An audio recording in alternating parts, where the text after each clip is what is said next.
make it. And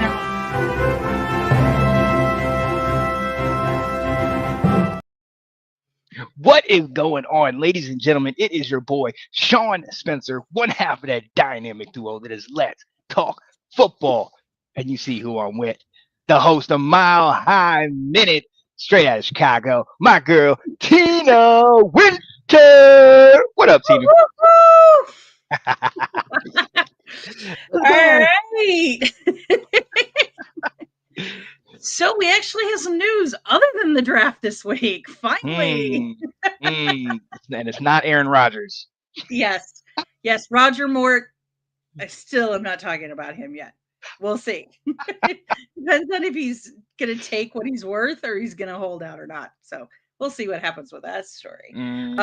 So today on this episode of Breaking News, we're going to talk about the Falcons getting fined for the prank on Shador. And we're going to have some noteworthy news concerning the 49ers, the Giants, the Ravens, and the Giants again. And then at the end of the program, Sean's going to head into our commercial and he's going to do a little teaser about the Commanders. And then we're going to have a special guest to talk about a subject that's near and dear to Sean and our guest's heart. So to start it off, Sean, you want to talk about what's going on with the Falcons getting fined? Oh, buddy. Well, yes, Tina, thank you very much. And welcome to Let's Talk Football Breaking News. Yes, to Tina's point, to kind of put a bow on the whole Shador Sanders prank call draft, the whole nine yards. The NFL came down and levied a couple of fines. There was against the Falcons, they levied a $250,000 fine, and against the defensive coordinator Jeff Ulbrich. Oh, yeah, there you go. They levied an $100,000 fine for his son. And if you don't know, his son got the number off of Ulbrich's iPad. It was Shador's number. Called him, prank call Shador. And it was funny how Shador and Shiloh kind of like going back and forth, like, well, he talked to you. What do you know? What's going on? But long story short, the kid came out, said he did it, actually apologized to Shador. And as you see, the repercussions are as follows with these two fines. And the NFL came down quick, Tina. They were quick to do it. We all thought it was an egregious act. It isn't just this. So I do want to say before I know a lot of people are ready to jump off that deep end on, oh my God, they're really coming after him. Ashton Genty dealt with it this year. There was another player that dealt with it. They got a prank call. You told me before Cooper DeJean got pranked last year. So albeit it's just egregious, it definitely still happens. Doesn't make it any better. And Tina, the NFL came down swiftly on the Falcons and on this DC. But will it stop anything though, Tina? I don't know if it'll stop the pranks because a lot of that information is out there. If you've got the ability, that computer ability to be able to get in and do things, it's like I tell my mom all the time with my ATM card and all of that. It's like, if they know how to hack, they can get it anyways. You're not stopping them. That is true. So it'll happen. What I do think the NFL is going to require much stricter security measures and stuff with the computers. Like, can they take them home? What can they do with them? I mean, my company went through a hack 2 years ago. And so at this point, it's going to be, they already know how it happened. The NFL is going to make some rules with regards to the draft and how this is all done. And they'll probably have some lovely training on absolutely personal protecting these kids' personal information so that hopefully it doesn't happen again. But it's going to. It's just the nature of the beast. Now, I was under the impression of, the DC kind of left the iPad open, and the kid was kind of like, oh, look what I found, and just kind of got the number that way. If that's the case, then that DC, and as we saw, he was held accountable, but still, that's carelessness on your part. You're a professional. You can't be doing that. Like leaving it Yeah. around. So Um, I have a feeling that if the Falcons had been in the running to get Shador, mm, this might be a very different situation we would be talking about. mm, But there's not a, I mean, in this day and age with computers and everything and these prank videos and all that stuff, the kids, they're always trying to one up each other and get up clicks and likes and all that stuff. So I don't know how much can be done other mm-hmm. than the NFL has to protect the information. They do. Cause yeah, like you can't just have that stuff laying around. Oh, I'm sure if I was the Falcons, I wouldn't be paying that fine. I'd be like, Mm. that is coming out of your salary. It's on you. Right, right. And a matter of fact, if I'm the defensive coordinator, Albrecht, now part of it is on me and you Yeah. him being careless. But the other part of it, that's my son. You're 21 years old. There goes every paycheck you got. I'm garnering that. No, it's going to the 100K. Nope, nope. You know, I don't care what the government said. I don't care. You tell them what you did and what the NFL forced me to pay, and that's coming out of your inheritance. Whatever My money is house, coming to they're you. paying me back. Absolutely, Yeah. absolutely. This ain't. This not. This isn't a team. Okay. This isn't. He's over 18. He's 21 years old. That's a grown man. You Yep. need this guy needs to be held accountable. They're already. We've been looking at that number of reports, and the name is not floating out there freely, but and that's fine if you want to protect it in that way. But at the same time, this is you just can't be doing that type of stuff. I No. feel some type of way, but I get it because it happens a lot more, but it still does not make it right. I don't care how many times it happens. No. No, he So, needs to he needs to take responsibility for yeah. what he did and pay the consequences. You're going to Mm. go out there and try and make a name for yourself. You got to prepare for the repercussions. Yeah. Yeah. So, And look, and to your point about clickbait, the only way anybody would have known who it was is because he apologized and he came out and said he did it. He put the video out there. So he did yeah. all that just to get a little bit of attention. That Yeah. what? Come on, bro. Okay. All right. All right. All right. I can stay there for a while, but as we know, the whole Shador situation gets some of us fired up. So we're gonna go ahead and move on, Tina, to some noteworthy news. Tina, what you got for us today? All right, so I'm going to start off with a big one, which is the 49ers news. George Kittle got a 4-year extension. He is now going to be the highest paid tight end in the league at $19.1 million. Previously, McBride from Trey McBride. Arizona Yep. was at 19 million. So Yeah. not a lot, but that's just kind of the way that it works. And in that contract, he is getting $35 million fully guaranteed.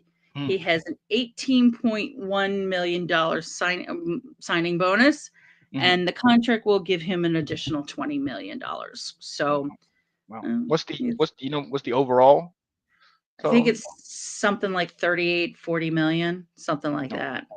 No, no, no, no, no. 80, Oh, 80 80 mil. million. Okay, yeah, okay, because he got this. That's pretty dope. Okay, and they Yeah. look, they needed it. We know Oh, yeah.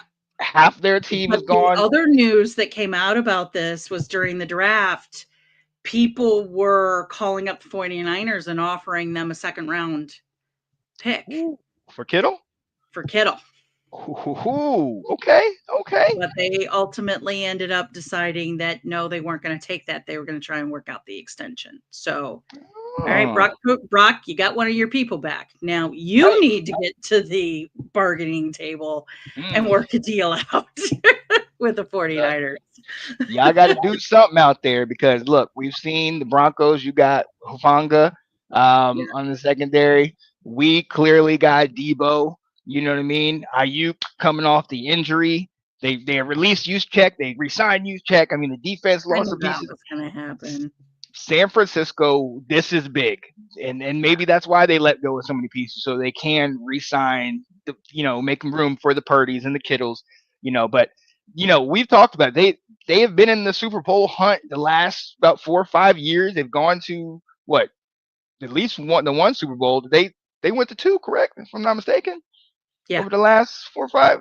Um, but the window's closing, and if your injuries are hurting you guys, I saw some news. Wait to see if y'all call it out. Okay. Okay. Yeah. So the window's closing. I think this is a big move for them. So I like that. I like that. Tina, let's move on to from a guy that got an extension to a guy that got his walking papers. Right up north, right up 95, Justin Tucker. After a lot of speculation, several allegations, Justin Mhm. Tucker gets released from the Baltimore Ravens today. Tina, being somebody that lives right down 95, I listen to it all the time. I listen to 98 Rock, which is an Orioles and a Ravens station. They talk about it all the time. The information, at least from Hardball's perspective, wasn't really coming out. The investigation was kind of ongoing, and there was actually a report that he had like yesterday where he was saying, right now we're looking at things from a football perspective. Once we get some other information, we'll act accordingly. But then we also saw them get a kicker from Arizona, Tyler Loop, in the draft. And, for those of you that don't know, normally, unless this kid is the second coming of the greatest kicker ever, you don't get kickers in the draft. You can wait till after the draft. I mean, unless there's a guy that you really want. So that the fact that they got this guy, kind of, we saw the writing on the wall. Um, and today it was made official. Justin Tucker gets released. Um, Tina, on one hand, kudos to the NFL. You took a stand. You did what you needed to do. Then on the other hand, I look at Watson, who's still in the league. I look at Mike Green from Marshall that just got drafted by that same Ravens team that had two allegations about misconduct and assault on his record. So while yes, I'm glad they made this move. I mean, what are you really saying? You're letting one guy go, but then you're bringing another guy that has these allegations. I mean, the optics aren't good. You know what I mean, Tina? So what do you think? Um, Pulling Deshaun out of that situation, what I think is going on, and Will kind of referred to it in his comments, which is I think part of the if Justin Tucker was kicking like he was kicking in the beginning of his career, this Mm-hmm. wouldn't be an issue. They Yeah. would be saying like we need to let the investigation continue. We need to let see what's going on. We need to let the legal process work its way through. Yeah. Instead, his production fell off, Yeah. which Yeah. I mean, if you're dealing with if the allegations all turn out to be true, Mm-hmm. there's a reason why his production fell off. There's Mm-hmm. other things he was dealing with. And the same kind of happened with Deshaun too. Like they got the contract, they sold it all out and everything. And now I honestly believe that if the Browns could afford to release him, they would. They just can't afford to release him. So as Mm-hmm. long as your production's okay, we will go ahead. I mean, Chiefs, there's a lot of wide receivers from the Chiefs that have had a lot of legal issues that have Mm-hmm. continued to play. So, Mm-hmm.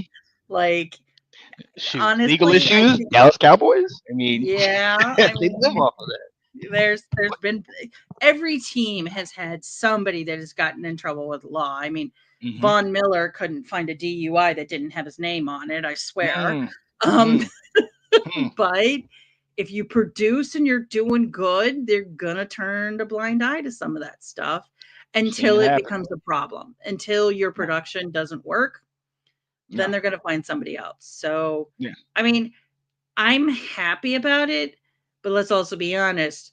There's some teams out there that need a kicker really badly. There it So is. he will probably get picked up by somebody.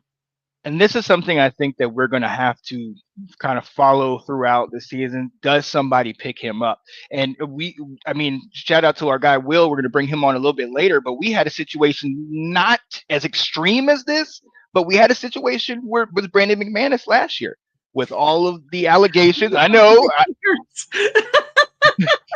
there was allegations about him, and we said we're not dealing with we're moving on from that. Now, six Mhm. kickers later, finally we got Mr. Zane Gonzalez, you know what I mean, which was solid. Yeah. But at the same time, what happened to McManus? He got picked up and he did well. You know, that's the same thing to Mhm. your point about Justin Tucker. Like this has been something that has been overwhelmingly apparent in the league, in college. If you can play, they will give you the benefit of the doubt. They will overlook whatever they can overlook and keep you in the game. And to Will's point, and the thing you said it too, Justin Tucker did not look, he looked like he knew something was about to come this year because we were talking about a guy that 2 years before this, yeah, the dude kicked the longest field goal in NFL history, beating the daggone Lions. You So were a fantasy football person. You were like, how many rounds can I go before I can try to get Tucker? Yeah, like, he can win a game by himself. yeah. Absolutely. So yeah, I mean, It's rough. it, I mean, yeah, kickers don't really mean a lot until you lose a game. Until And you need then him. and if it's by 3 points, Hey, then kickers, it's kickers important. mean a lot in Washington. Okay, we went through 6 of them. Okay, they mean a lot. All right, we just can't find one we like. All right. There were times when during the Tebow years that the kicker was the only reason we had points on the board. We had a number 6-9 games or 12-6 games, those kinds of things. But So I will I always know. say, who was the last Bronco quarterback to win you a playoff game? Wasn't it Timmy? Against Pittsburgh? Oh, he threw one good pass in that game in overtime. And I was In like, oh, broken coverage. And so I'm supposed to anoint him as the Almighty because he recognized broken coverage. playoff win. Okay? Playoff win. Football Jesus. Jesus. Thank you, Sean. Right. Yo, let's move You on. want to talk about a polarizing figure Come on. in Denver sports? He's a Right. polarizing figure. Oh yeah. Look, let's move on. Staying in conference and in my division in the NFC East. Tina, Abdul Carter coming in the league, third overall pick, and he was trying to pick his number. He asked some pretty famous people. What do you Please, hear? sir, may I have your number? Please, sir. Yes. He went to LT and asked him if he Mm-hmm. could use number 56. And LT went, stay away, boy. He said, You ain't getting my number. Nope, He you're said not you getting could my wear number. 00, but you ain't wearing 56. Yeah. And I don't have a problem with that. And what LT said was, go make whatever number that you wear, make that famous. Don't try to Yeah. rely on this. Now, was that a little selfishness? Like I want to keep Yeah. the 56, But he obviously, had the but right to do it because LT yeah, changed that position. Now, I absolutely, understand like Carter probably played 56 because of LT. yeah. Like he wanted that number for that reason. But yeah, no, that's at least he asked. He could have just Hmm. gone to the press and been like, I deserve 56 and they should give it to me. No. He asked, he got told no. Oh yeah, and LT wasn't the only legend he went to. Apparently, he also went to Phil Simms, Ooh. who wore number 11. And Phil Simms actually said, you know what? I don't have a problem with it. And Phil Simms' family was like, the heck you don't. We have a problem with it. So he will not be wearing the number 11, which is what he wore in college. So Um, we'll see. We'll see what he wears. And wait a minute. Will said, Will wants a Tebow jersey. In a Columbia Firefighters jersey, home run in his first bat. Okay, I can take it. Oh man. Oh yeah. As Joe man, yes, yeah. yes, Joe. My boy Joe. Absolutely. So Yeah. look, I like this. I didn't put this up. I liked it.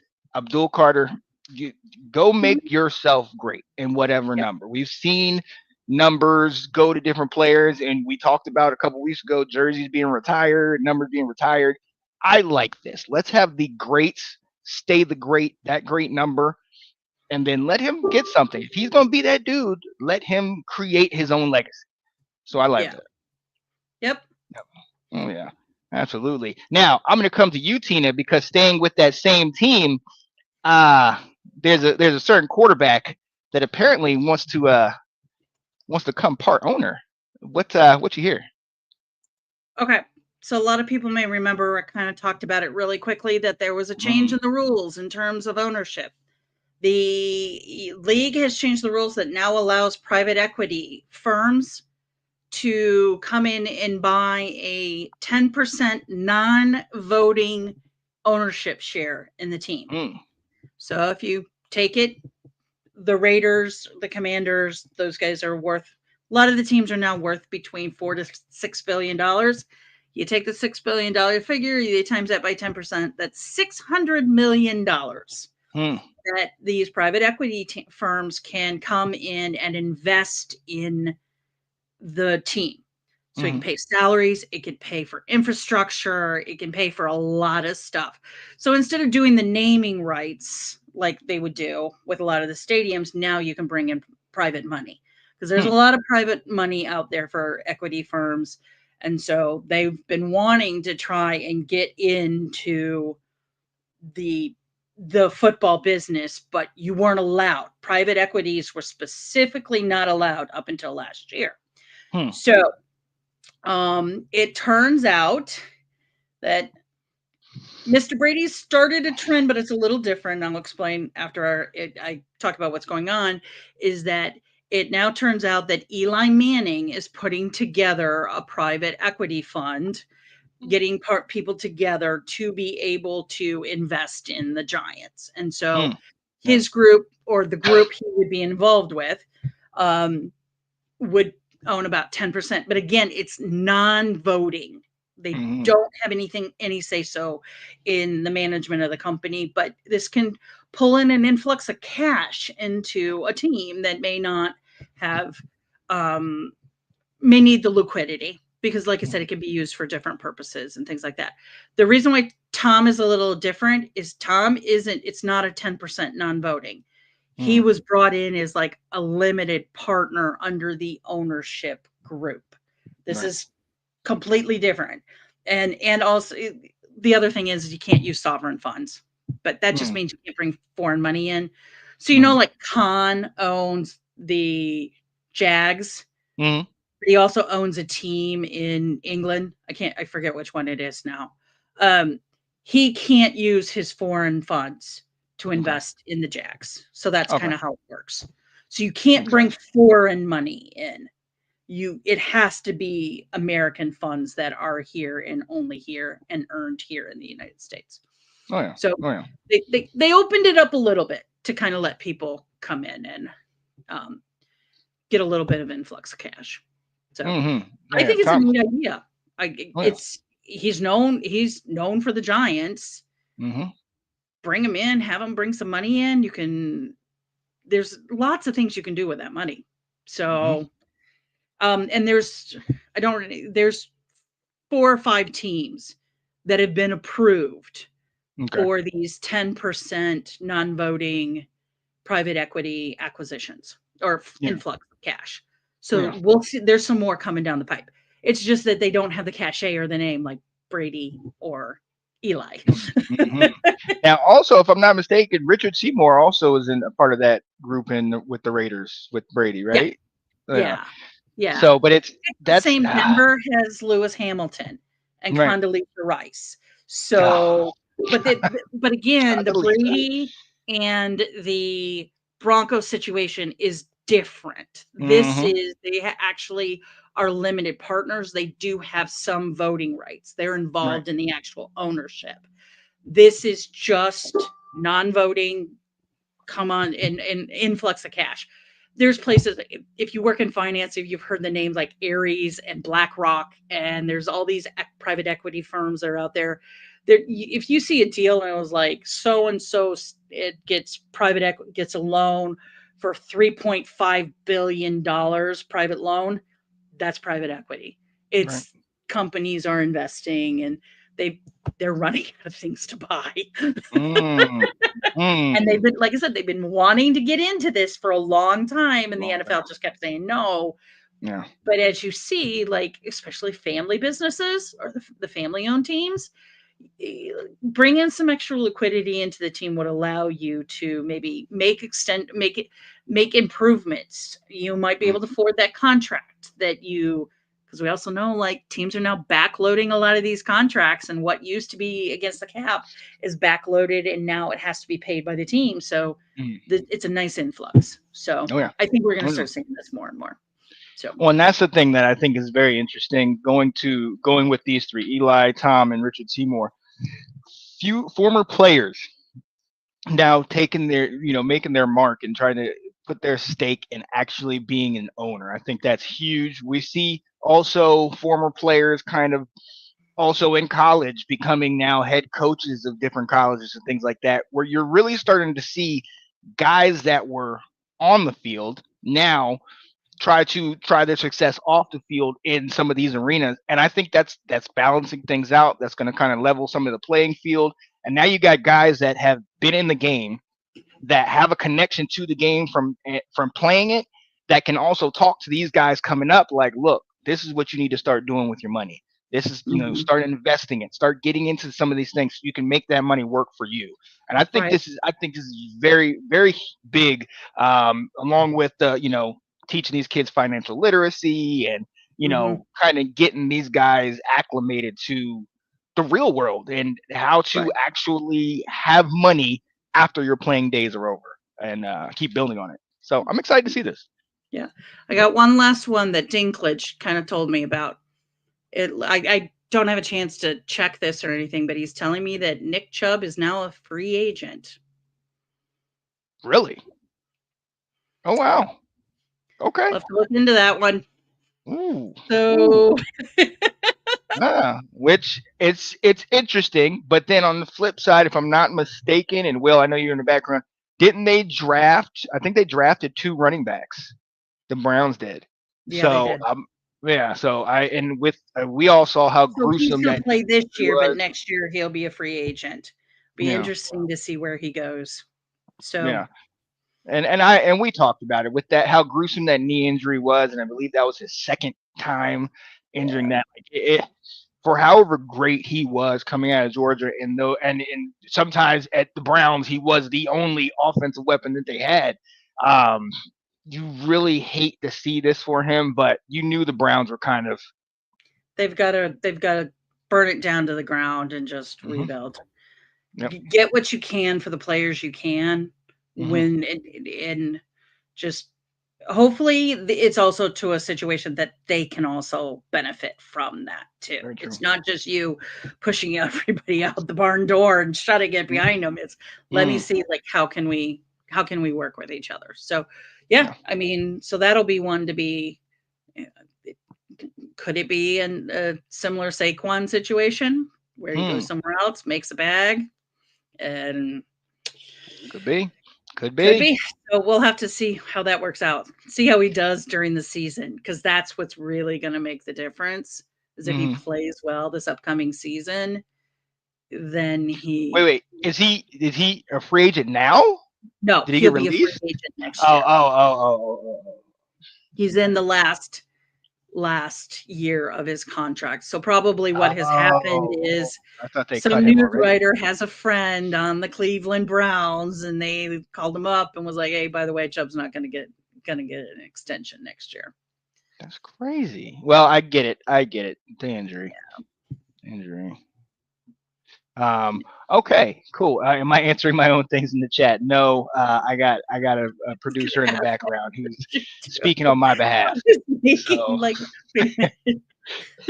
so you're just pulling it from other places and pulling those questions in under your name. Basically. Okay. No. That's Will. That's Will talking to me from there. Chubb and King Henry in the backfired at Baltimore. In the backfield at Baltimore. Oh, yeah, it's supposed to be backfield. Yeah. Yeah, they're not bringing. They're not gonna bring them. They're not gonna bring them in. Yeah. Well, I mean I don't know. Maybe he'll go to Miami and him and his cousin can meet up again. We'll see. We'll see. Hey, listen, ladies and gentlemen, we have to take a quick break. Before we do that, definitely want to talk about a couple things we're going to talk in in future weeks. We will be potentially talking about Aaron Rodgers, Roger Moore, as she likes to call him, who might retire, might not. And Kirk Cousins currently back in the news. Is he going to take that chance at Pittsburgh and he's going to try to get something? Who knows? We'll see. And in a couple weeks, don't get too ahead of ourselves, but there might be a little trouble at the head of paradise in the Mile High City with a former quarterback and the golf cart. But we'll get into that. We'll talk about a lot of that stuff a little later. After we come back from the break, we are going to bring in my guy, Will Kramer, co-host of Washington Football Weekly, Wednesday nights on YouTube, Facebook. We're also on the Fans First Sports Network. Definitely tune in to all the exclusive content we have there. But he's going to come in and we're going to talk about a potential new stadium in DC. This is going to be interesting. All right, we'll be right back. Stay tuned. You never know what's going to happen.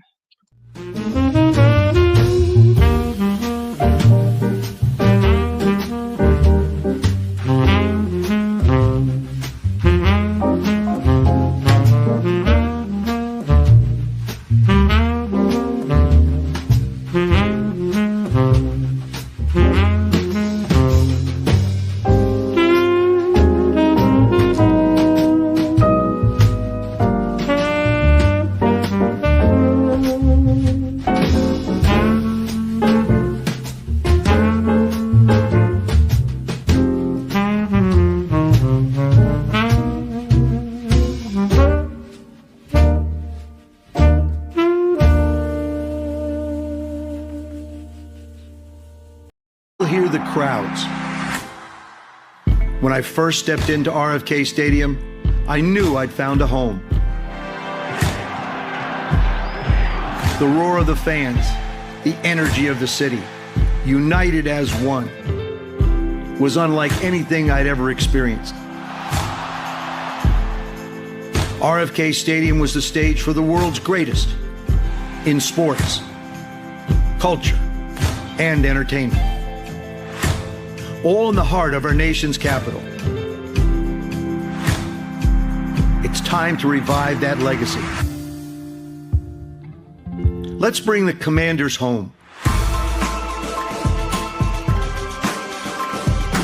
A new stadium will serve as the anchor for the RFK site, unlocking new opportunities for generations to come. This means new housing, new restaurants, retail, and public spaces are all possible. The stadium development will create new access to the Anacostia waterfront while preserving some of our city's treasures. A world-class city deserves a world-class stadium, uniting a sea of burgundy and gold. Something that unites us in our pride for the district. The time is now. Let's bring Washington back to DC. That's right. All right, man. Hey, I've been waiting a couple days to say this. We're back. We're back. Let's go, baby. Let's go. Let's go. We are. Welcome, ladies and gentlemen. You see my guy up here, South Carolina's finest, Will Kramer. What up, Will? What's going on? Happy Monday to you all. Like the hat, Sean. Let's go. I had to come prepared when you're coming on the show. Come on now. Every day, every time. Oh, man, let's go. Will Kramer. Hey, real quick, did want to make a correction. Handy hit me up. Chubb was released. So. Oh, he's gone? He's gone. Yeah, so he's a free agent now. So we'll see. That's going to be very interesting. But we have to talk about it. Year after. Wait. Since I'm feeling all sorts of commander today. Let me take command of this conversation. Years that we have been living under the dark cloud of Dan Snyder. The Grudens, the Zorns, the Riveras, all of these years where there was, when they said new stadium, we got laughed at. The old day is gone. new dawn, new day, a new era. New Will, ownership. new everything. Will, talk about it. Mariel Bowser, Harris, DC, we're coming to an agreement. Is Washington getting a new stadium? Yeah, absolutely. Absolutely. They are rebuilding on the RFK grounds with a brand new stadium that would be, of course, brand new, state of the art, but it's going to have a roof of some structure. They're going to get the Super Bowl within the first 5 years of it being in place. They're going to help revitalize. I mean, there's that Anacostia waterfront that is just not being utilized. They can build some stuff there. They're going to build some housing. It's a whole project that is, the way I look at it is like kind of like a Reston Town Center with a football stadium on it. Oh, yeah. So yeah, I mean, here's the thing. It still has to go through city council approval, and they need 7 of 12 to vote for it. They do not, as of today, have 7 of 12, but that's just political posturing, in my opinion. There's no way Roger Goodell, the owner of the Commanders, and the mayor of DC are going to sit in a press conference to announce something if it's going to fail. Yeah. Because that already happened a couple of months ago with the Capitals. They're not going to let that happen again. But that was outside of DC. They're not going to bring in Roger Goodell to sit with this about a project if this is going to fail. So, yeah, big news. Josh Harris delivered RFK. Wee! Hey, and this is what we've been looking for. This is what we've been waiting for, an opportunity to potentially come back. Now, we're not going back to the 55,000 seat RFK stadium that rocked whenever the fans got wild. And, you and I grew up on. But like you said, this is going to be a whole new facility, a whole new area. So once they clear it, they're going to demolish the old one and then just build on that site? Yes. I believe the idea is the footprint of the new stadium will be maybe right where the old stadium was, essentially. Yeah. I mean, and, with all these complexes that, they're finding out, you can't just build a football stadium and hope that you have 10 events a year. That is a waste of everybody's money. It's a waste of land, and so they are incorporating housing. There's some existing youth ball fields that are already there that basically they're like, hey, here's existing land. Can you develop a sports field on it? So they're going to enhance some of that area. They're going to make it a public park that goes along the river. So just they're adding various elements because there's people, the neighborhood doesn't need a football stadium in their backyard, but they do need more affordable housing. They do need retail, grocery stores, and stuff like that can be amenities that they can use that would enhance the area. So it can be a whole kind of, a conglomerate opportunity for the residents, for sports fans, at a location that is easily accessible by car or by public transportation through the metro area. So that is part of what is so attractive about the RFK site. Oh yeah, and I'm going to tell you, I'm excited because we have been deep. We're Washington. We've always been Washington, and we always, even when we didn't have a secure name, we stuck to the fact that Washington. And the common thing that we always got was, why are you guys repping Washington? Your stadium's in Landover, Maryland. Like, you know what I mean? And the distance to get all the way out there, bringing it back home, what that will do to revitalize the city, I'm all for it. With that being said. There was also something that came out today that 2027, the NFL draft will be in DC on the mall, on the Washington Mall. What are your thoughts about that and the people that are backing that? I think this also plays into the fact that you just delivered Roger Goodell a new stadium. You know what he's going to do? He's going to scratch your back. So he's going to deliver you the NFL draft, which is going to bring in so much money into the city. This is how you're going to get the council members who today are not on board with the new stadium funding, which I should say is only for infrastructure. It has nothing to do with actual helping to build. But they're going to then go, oh, we should probably get on board with this because our city in 2 years is about to get an influx of money from tourism from the NFL draft. I think that it should be on the mall. What better background if you're going to be in DC than have the Capitol building right behind the stage? where players are getting announced. You have ESPN and the NFL Network further back, and in their background is the Capitol. To the right is going to be the Washington Monument. Like, that is the point of being in DC. So they should be showcasing that stuff. Oh yeah, and now Tina, you and I talked about it, and the logistics of it were going to be interesting. Now, as we've seen over the last several years, that there's a lot has been polarizing in this country. There have been massive hordes of crowds that have filled that area. Obviously, not for certain elections, but also for marches, protests, whatever, what have you. Tina, when you think of that, you and I talked about this before. What are your thoughts? Is that it's a great site, but I mean, you got the Smithsonian right there. You got a lot of stuff there that people can go see. But what will that do for the area? I mean, that's like crowded. Like, is that big enough? Yeah, I think it can be.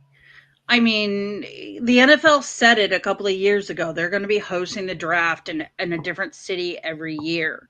So it does make sense that they got it after they announced the deal that's going to happen, because I think Will's right. It's about trying to get the aldermen in place and do all that. And that was my question, was going to be like, was there going to be any kind of city financing involved in this and how that's going to happen? Or is Mr. Harris going to toss his own money into the ring? I think he's, I don't know. Every city's a little different. Now, just so I can think about it in my head, is RFK within the boundaries of DC?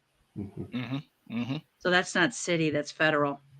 It's interesting. So yes and yes, but then something changed. So the land was owned by the federal government up until this past year, and that's why that's why there is a stadium that is crumbling, because the federal government owns it, and they're like, we're not paying the money to demolish this. And so this past, right before the last budget cycle went through with the previous administration, the Congress voted on and approved the sale of the transfer of the land to the city to now to decide what they want to do with it, because it is designated for parks and there, it has and they kept it similar, I believe, to say, like, you can't just turn this into your own thing. You need to kind of follow these guidelines. And so, which everyone's like, well, a stadium follows in it. To answer your question about funding the stadium project is going to cost, they're saying, estimating about $3.5 billion.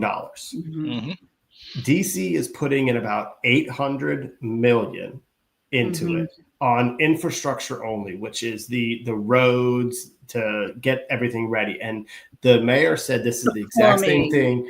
Right, exactly. And she's like, that's what we did for Nationals Park 15 years ago. That's what we're helping to do a little bit more with updating the Capitals arena. And so she's like, that's what we do. We don't pay for this. We pay for this. And the Commanders ownership group is putting in $2.7 billion of their own money into it. So they are essentially funding this. So what I've determined is this is the reason why in January, Josh Harris announced to everybody, we're sticking with Commanders. Because he decided, I'm either going to put money into a rebrand, changing the team name, which people are, unless you have this and the old name, people are not going to be happy. But if you changed it to this and the old name, there are going to be some people that aren't going to be happy either. You're never going to appease everyone. So you could change from Commanders to the Warriors, to the Renegades, to the Red Wolves, to the Hogs, whatever, and there still would be people who'd be upset. And he's sitting there going, why should I put money into something that's still going to upset people? Or we could just funnel all of our money into a stadium, which is going to actually bring a bigger return on investment. And essentially, you can't do all of it. And I think when he announced in January that the name Commanders is staying, it was because he realized the RFK is in play. It's going to take our money. And so we don't need to spend any more money elsewhere. Yeah, but if they're also doing like what you're talking about, like it's going to be affordable housing, it's going to be a park, it's going to be all those things. That is stuff that's going to benefit the neighborhoods around it. It's not just going to be a place to people to go for games and food and party and things like that. Mhm. So if it all ends up working out correctly, which in my job, I've done work in DC. I know what the DC laws can be like with real estate and what you can and cannot do. So but I'm glad to see that Harris is putting his own money into it. And to be honest, I think that's the wave of the future when it comes to these stadium deals. Has to be. Teams are not going to get the state or the city essentially putting up bonds and paying for the stadium themselves. So that's the reason why I think there's some tussling going on with the Bears. Like they're not completely out in Arlington, but they're not completely in the city. And some of that I think is because of financing, because the state's told them they're not getting money from them. Pritzker said that a number of years ago. So it's absolutely become the trend of governments to say, we will handle the roads below the road. We will handle the road and down. Yeah, that is our role for you. All yours. Yes, exactly. And that's really expensive. And, the current location that they're at, it literally is. It's a concrete slab with a football stadium. And so unless you're doing something in the stadium, there's no use for the rest of that land. 300, aside for 350 days a year, there's no use for that land. And it's like there has to be, and you're seeing more of this trend where they're creating sports venues that have housing nearby, that have retail with it, that benefit the folks, the residents that live nearby, because it is hard to justify spending money on facilities if they're not going to be used for additional purposes. Which comes to my question.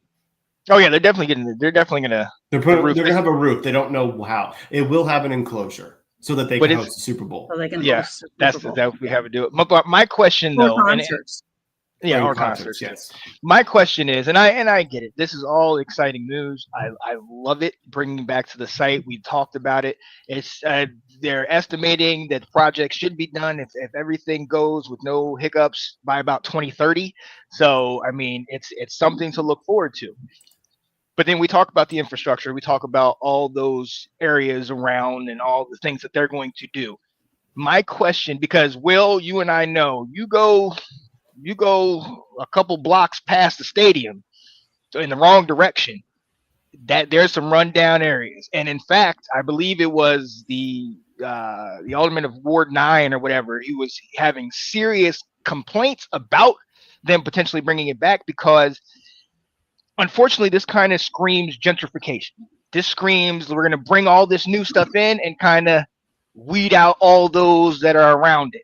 And so for me, that's where it would be kind of interesting because yes, we're building a lot up, but it's to your point, like there are people that have been living there for years that they didn't build all that stuff up. Now you're bringing the stadium, which is bringing money. That's great. But if we're building this, I mean, RFK was 55,000. They're obviously going to build something much bigger. What is that going to do for those couple of those areas they right outside? Like, are they going to put them up somewhere until they're able to? Or is it just, you got this amount of days, you take this voucher and you go elsewhere? Like, that's my question. What do you think? Gentrification is the issue. No, sorry about that. Okay. Yeah. I mean, are you saying that people in certain housing are going to be displaced? Oh, just the area around there. Like going past, once you go past the stadium on the other side of the Capitol, when you go past the stadium, and it's a lot of those older houses that have been there for decades that are older and they run down.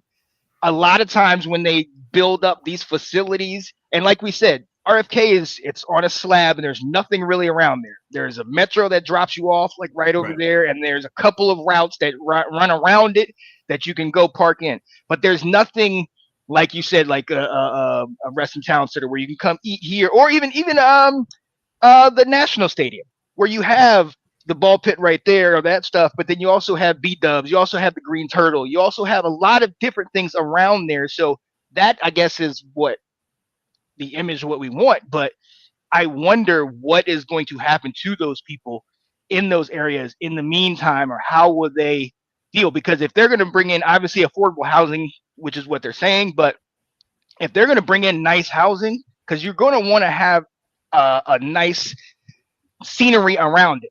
And those old rundown houses, for one reason or the other, is it's just not going to cut it, especially with the new build. So I'm wondering what that will do. That's just some of my questions, just upon like first glance at it.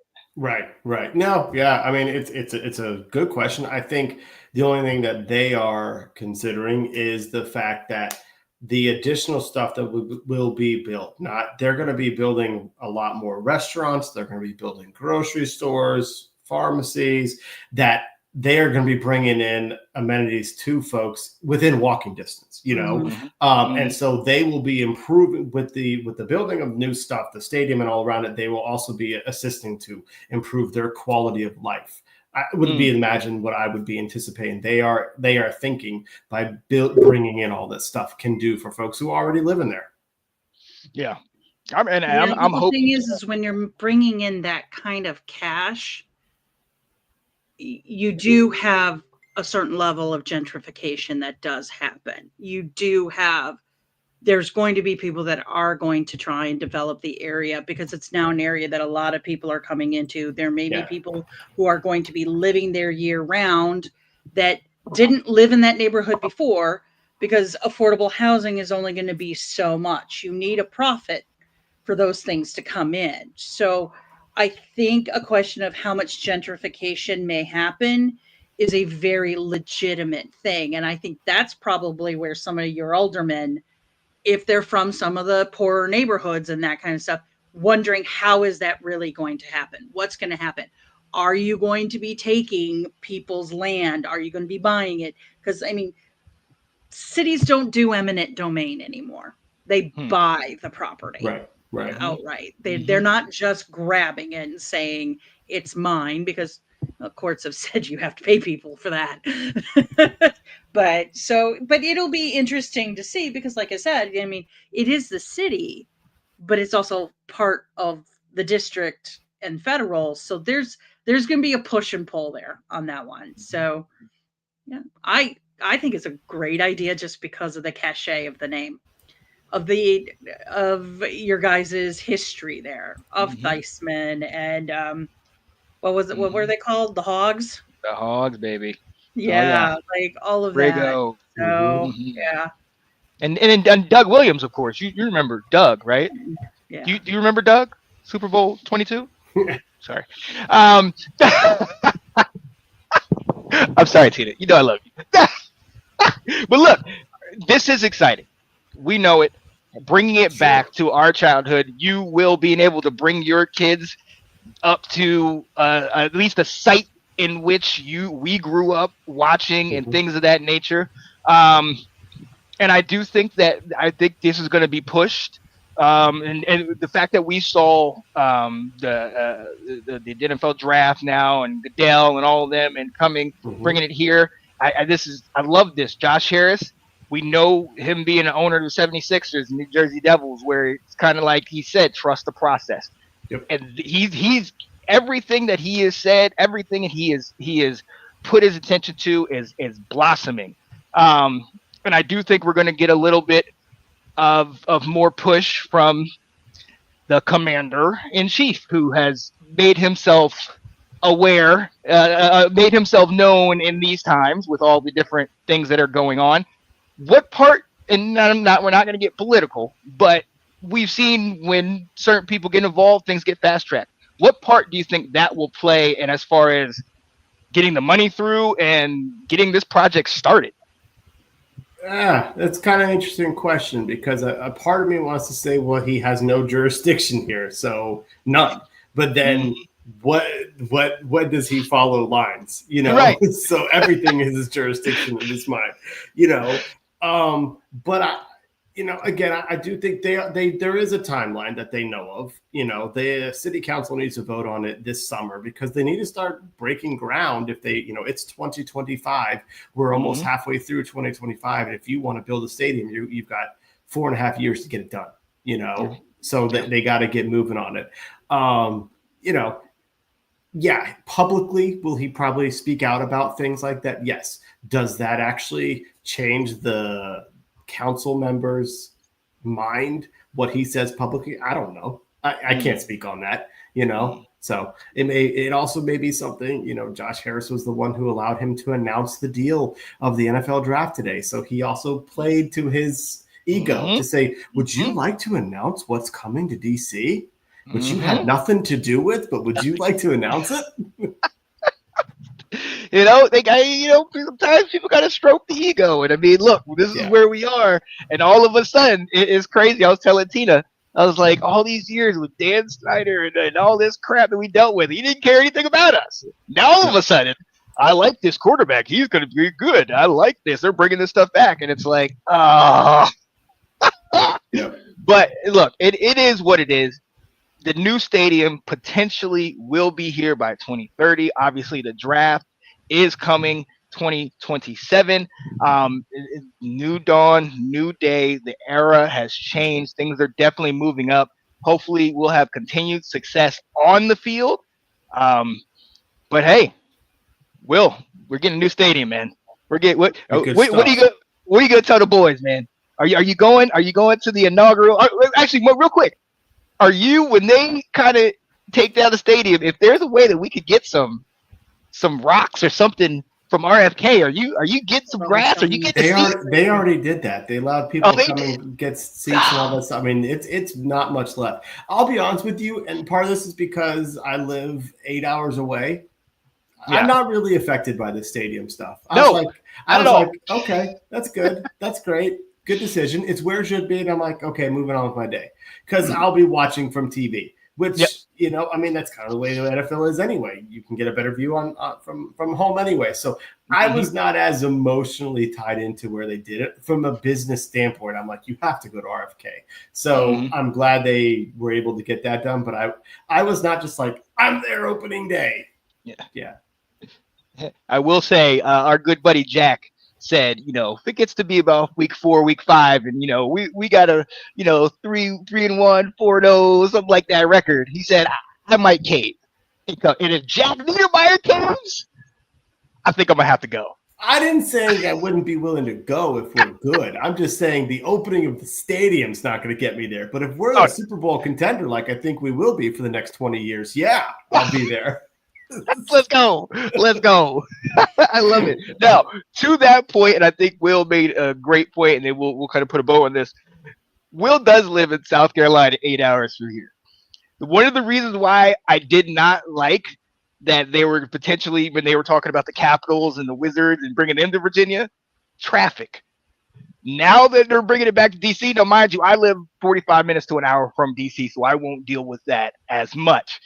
But that traffic going into the city in that area, I know I am not looking forward to how the traffic used to be, but I know the people, and that's kind of going to that point I was making earlier about that. I mean, the infrastructure and all that, but then you're going to have to build a lot of new roads and a lot of new things that traffic is going to be crazy, especially if it's a new state-of-the-art stadium, I think they may have to look into the metro station and do they need to expand what's there to be able to handle the volume? Because the last time they, like you said, you were there was, there's less people that were going to the stadium, and people live in different places, and Northern Virginia is much more populous than it was back then. And that taking metro will be something they would want to do. And so, I think they need to kind of take a look at all of that, what they can do.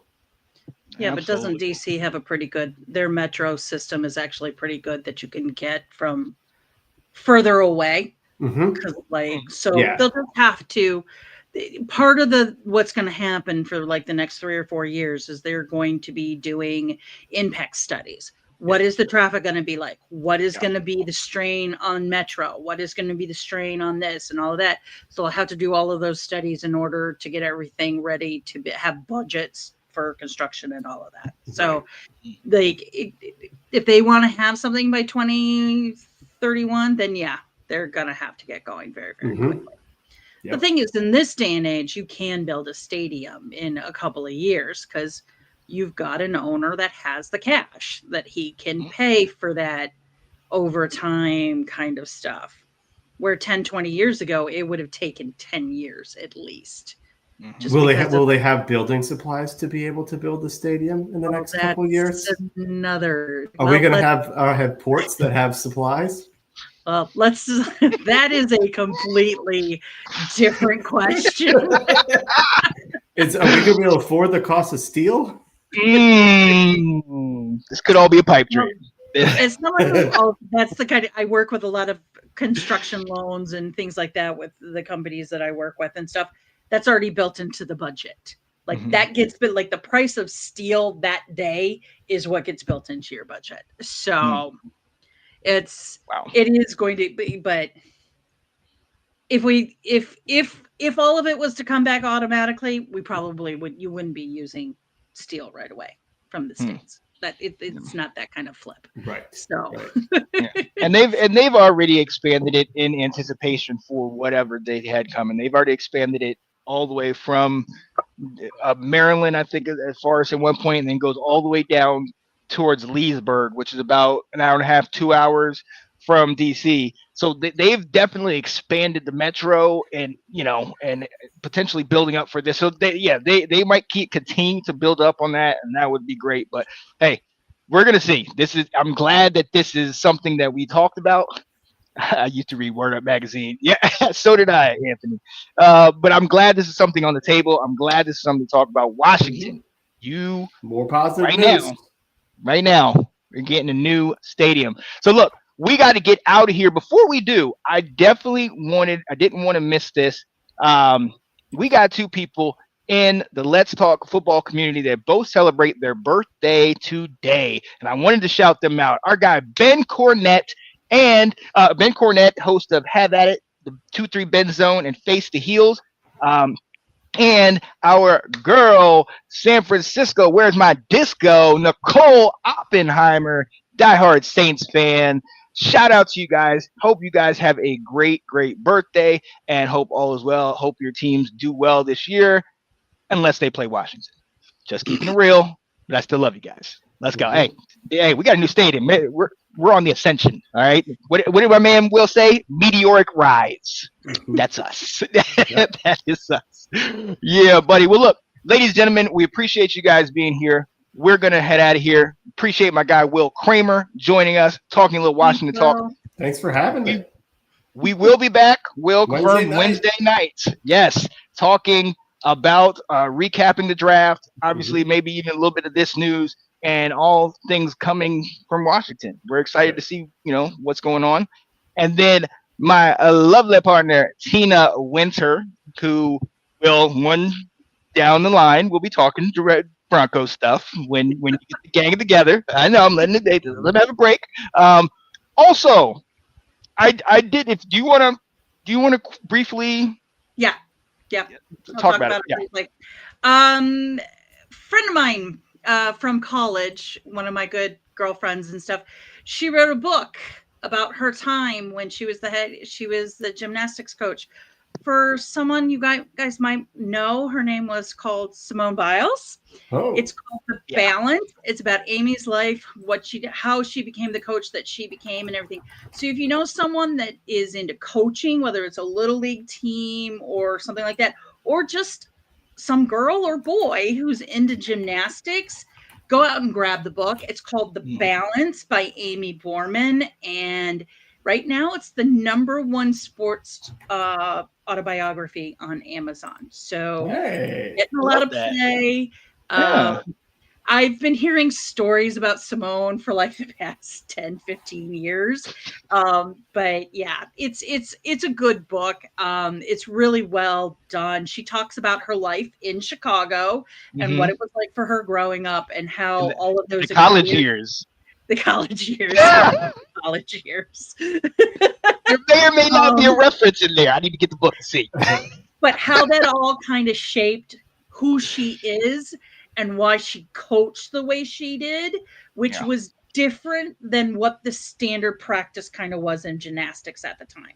So, like I said, if you're a coach, it's a great book to get an idea about behind like how she does it. And she talks about things that were going on, such as some of the scandals that happened with the Michigan State guy and all that. But I really, it's really well written. And if you want to buy the audiobook, you get to hear her actually narrate it herself. That's her voice. Cool. Nice. So, Love that. Yeah, like I said, definitely. got a little girl that I will loves check this gymnastics out. and loves Simone. Perfect. Oh yeah, definitely. Definitely check that out. I'm excited. I'm excited to see. Try and get her on Mile High. We might have to do a Bears show. Simone started when she was 7 years old. Yes. Oh my gosh. Yeah. And what I liked, I think one of the things you told me was you're talking about, you know, how she was able to work with Simone in the times when she had the yips or whatever, you know, when the twisties. The twisties, Gymnastics calls it the twisties. She did an interview with WGN last week, and she explained like because everybody knows that Simone pulled out in the Tokyo Olympics, but she had gone through the twisties before and kind of how you work through it and what happens and stuff. Because as Amy has put it, like getting the twisties, like literally your brain just goes, nope. Yeah, you're going to hurt yourself if you can do this. And like people don't realize like you can seriously injure yourself on some of that gymnastics equipment with some of the things that they're doing, especially at the level that Simone does it. She's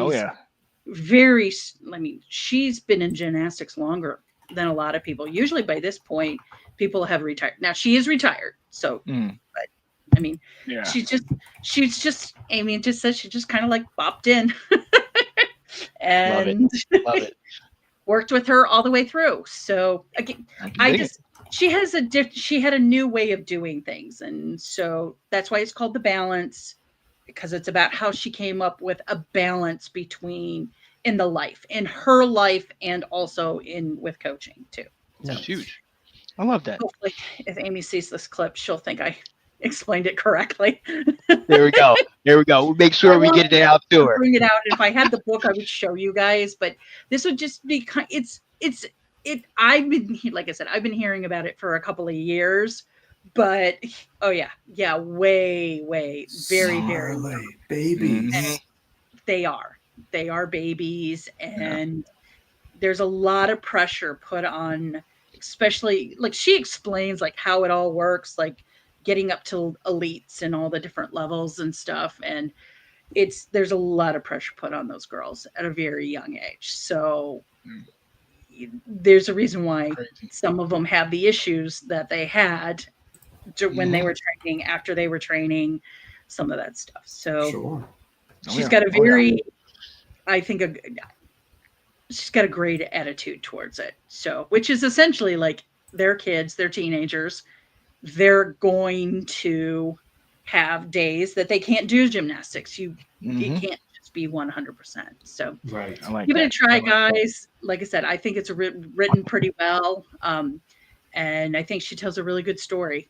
And love that. Go for it. Because we all know who Simone is. We all know that little girl with the big smile at Rio and later. So shout out to Ben. Hello, everyone. Sean, I better see you in the crowd at the 2027 NFL draft. Yes, hey, I'll be around the area depending on wearing his Sam Howell jersey. That's right. That is right. Because by that time, he will be traded back to Washington, and he will be moving up from our practice squad to our second string quarterback, just waiting in the wings. I'm good with that. Oh man, hey Ben, I said it before, but I'm glad you're here. Definitely want to shout you out. Happy birthday to you, buddy. Always glad to chat with you and get together with you, man. So absolutely. All right, look, ladies and gentlemen, we got to head out of here. So 14 of winter, my guy Will Kramer. It is your boy Sean Spencer. We will see y'all next time. Stay tuned. Wednesday, Washington Football Weekly, and Restoring the Roar with our guy Alex Loose-Moore. So, hey, till next time, we will see you on the flip side. Talking about playoffs? Don't talk about playoffs. You kidding me? Playoffs?